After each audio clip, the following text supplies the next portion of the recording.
Sometimes it strikes that grieving thought that human crowds could see their King, and unto him have praises brought, and for salvation endless seen.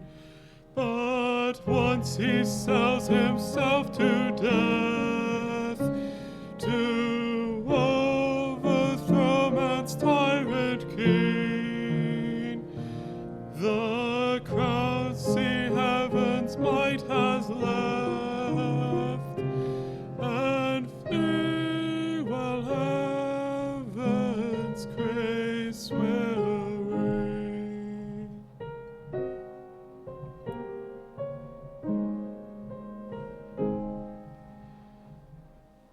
The children gladly cry to ye, who reigned the simple wretched cold, while parents raise their begging plea, while Pharisees called him to hold.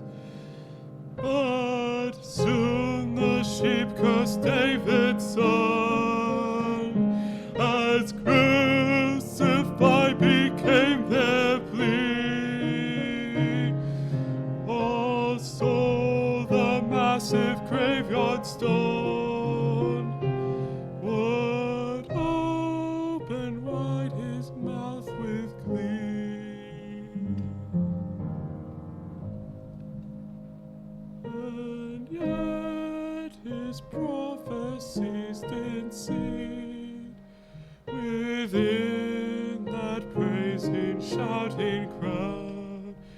For well they knew they were in need, their expectation was their shroud. Oh, precious Jesus, think on me, who for thy reign and death did plead. Remember not my curse in thee, and make me pure.